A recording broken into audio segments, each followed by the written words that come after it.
இன்றைக்கு விலைவாசி உயர்ந்து போச்சு. அரிசி கிலோ 30 ரூபா உயர்ந்தாச்சு. எண்ணெய் கடல் எண்ணெய் ஒரு லிட்டர் 60 ரூபா. அது மட்டும் இல்ல, பருப்பு ஒரு கிலோ 60 ரூபாய் ஏறி போச்சு. இதை பத்தி இந்த அரசாங்கம் சிந்திக்குதா? அண்ணா திமுக ஆட்சிக்கின்ற பொழுது விலைவாசி ஏறுகின்ற பொழுது அதை கட்டுப்படுத்தி தகுந்த நடவடிக்கை எடுத்தோம். அதே போல மின் கட்டணம் 67% உயர்ந்தாச்சு. இன்றைக்கு இது நகராட்சி வீட்டு வரி 100% உயர்ந்தாச்சு.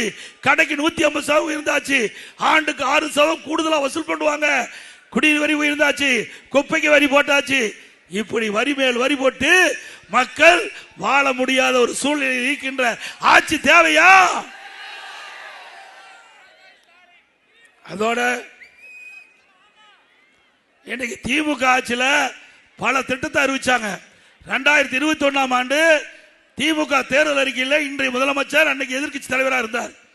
525 அறிவிப்புகள் வெளியிட்டார். 525 அறிவிப்பு வெளியிட்டார். அதுல 1/4 கூட இதுவரை நிறைவேற்றல. இன்றைக்கு பெட்ரோல் டீசல் எல்லாம் குறைக்கிறாங்களா? குறைச்சாங்களா? மாதந்தோறும் கேஸ் சிலிண்டருக்கு மானியம் 100 ரூபாய் கொடுக்கறாங்க. கொடுத்தாங்களா? 100 நாள் வேலை திட்டம் 150 நாளா உயர்த்தலாங்களா? உயர்த்தாட்டி போட்டும். இருக்கிற வேலையை குறைச்சிட்டாங்க. இருக்கிற வேலையை குறைச்சிட்டாங்க. ஆக அண்ணா திமுக ஆட்சிக்கு உடனே 100 நாள் வேலை திட்டம் 150 நாளாக உயர்த்தப்படும். கிராமப்புற வளர்ச்சி அடைய வேண்டும். ஏற்கனவே பல திட்டத்தை கொடுத்தோம். விலையில்லா கரை மாடுகள் விவசாய தொழிலாளி கொடுக்கப்படும். விலையில்லா ஆடுகள் விவசாய தொழிலாளி கொடுக்கப்படும். என் கோழி கூட நான் கொடுத்தேன் இல்லையா? நான் ஒரு விவசாயி.